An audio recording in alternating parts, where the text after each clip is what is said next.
Hello, everyone. Welcome to Know Your Game.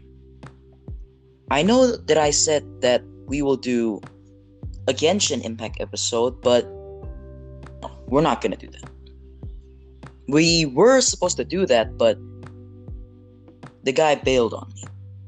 So I invited another friend. Last time we were supposed to be talking about Valorant in the FPS episode, but he also bailed, but here he is now. He's here and he's gonna be with us. Today we're gonna be talking about Valorant. I don't know anything about Valorant, so here you go. He's gonna explain about what Valorant is, and I'm gonna ask some questions, and it's gonna become a fun episode. So let's start. So for the first question, what is Valorant? Valorant is a tactical 5v5 shooter in which classic gun games are mixed with supernatural abilities, like from Apex Legends and Counter-Strike. If they Had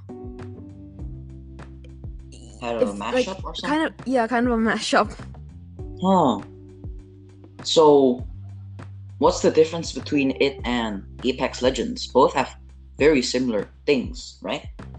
Well, Apex Legends is mostly like just, I don't know, kind of like, I haven't really played it much, but from what I've seen, it's mostly just sort of like Warzone of sorts, just like running around and shooting people. But Valorant, it's a lot different because you use your powers or abilities, more known in the game, to, like, for example, take control of an area. For example, Viper's Wall, it creates a barrier in which you cannot see through, but you can walk through, but you will get damage. So it kind of gives you an area control of sorts. And like Omen smokes, it creates cover to also maintain control. And for example, those are like the controller classes.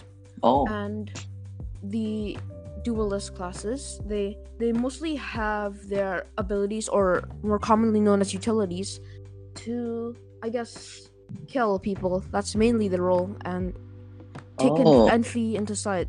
And they are assisted by what we call initiators, which are info gathering. So basically, duelists are supposed to gain control, and Sentinels are supposed to, it's another class. For example, Sage, for example, she has a wall which you cannot pass through, but you can break. So it kind of like denies that entry at first. So Sentinels, you just have to control an area to win the game, or is there like multiple game? Not really. There's a device called the Spike, which is the equivalent of Counter-Strike's bomb, where after you take control of a site, there are two roles: attackers and defenders. If you are the attackers, you're supposed to plant that spike onto a site which you have gained control. As defenders, you're supposed to control that site and not let them get that plant.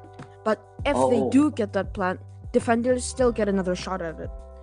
They have to do what's called a retake, which involves regaining control of the site, which mostly initiators do most of the work.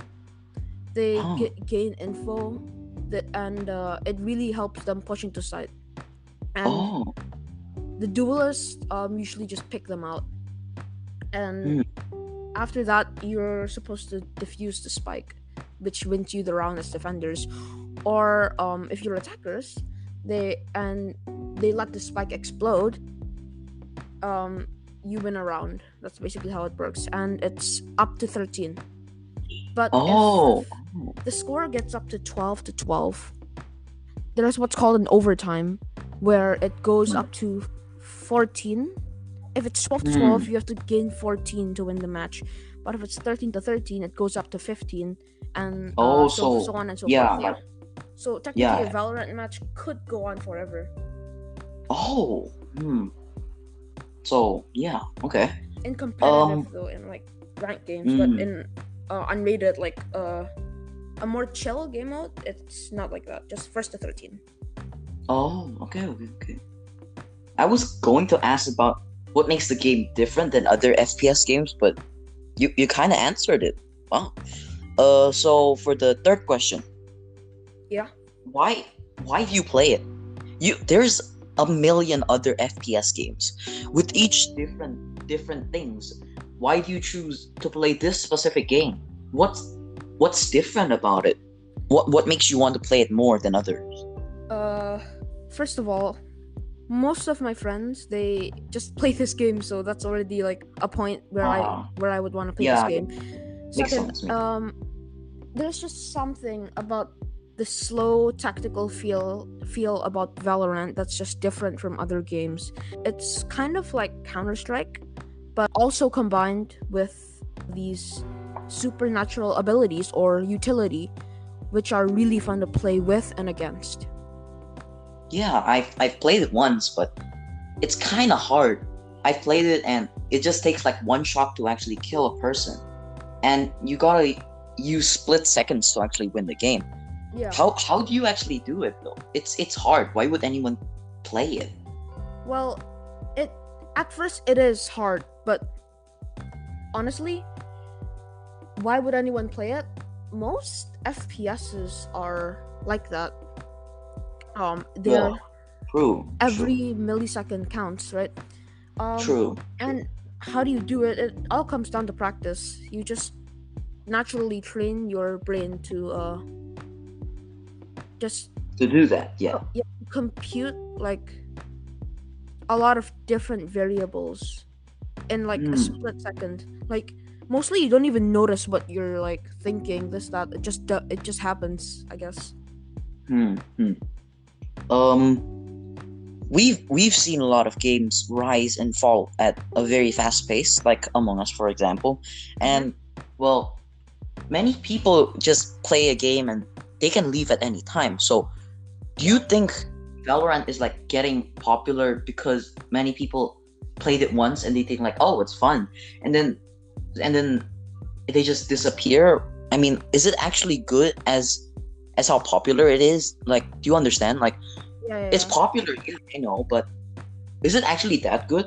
Is it actually getting players because of how people say it's fun, but in reality it's not? Like for example, Among Us has been like that. It's very fun at first. A lot of people say that, but then it just stopped. Is it? Well, the thing is, right, when it comes to Valorant, the FPS community, the first person shooter community, has already amassed like millions and millions of players throughout the years. So Yeah. the FPS community is already extremely strong and it's still growing. And Counter-Strike is arguably the biggest one. Hmm. It just dominates the industry, right? And Hmm. Counter-Strike, people have been feeling lately that it's been just bland and barely been getting any updates. So there's Hmm. just been no player feedback on Counter-Strike. And Uh, Valorant, Valorant, when Valorant released, it's been proven to be an alternative with interactive player support, um, very frequent updates, and uh, it's just a great alternative to Counter-Strike. If you like I said, want you still want that same like slow-paced tactical feel about it, and uh, the background behind Valorant, Riot Games, they've also published other games like League of Legends, Runeterra, which have proven to persevere throughout the years. So I see Valorant still a very, very popular game in around like what 5 years time. hmm. Hmm. If you do know that the game can be hard for some players, so would you still recommend it to other players? Like even for me, I've never played that much FPS games, and I'm a very big noob at it. So do you think you would, or Well, when I first started, it was also like really hard for me. But hmm, to be honest, all FPS games are hard? Yeah. really hard like that, yeah. But in terms of difficulty, I think in the FPS scene, Valorant is one of the more easier games to learn. Oh, FPS games, actually, oh, because oh, like really? yeah, Oh, if you start out FPS in Counter Strike, it's just a really intimidating process, right? Like even like transferring from Counter Strike to Valorant is a lot easier than transferring from Valorant to Counter Strike. oh, oh! I didn't realize this. Yeah, so And I thought it was the hardest game ever. yeah, because it's mostly like yeah, one shot, one kill. Huh? So it's like really Huh? every millisecond counts. What else do you think you would say to the viewers about Valorant?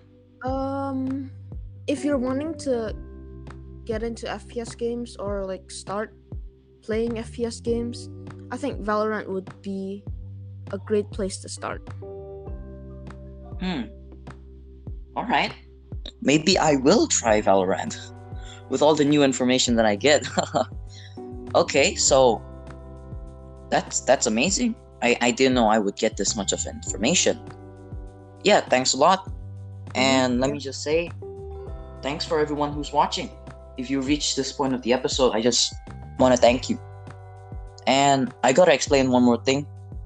This isn't actually the last episode of the season, it's actually the new episode of the season. I misread it. So there you go. It's the end of the episode. Thanks so much for having us. Thanks so much for my friend to be here. Yeah, just Yep. that's the end. Thank you for everything.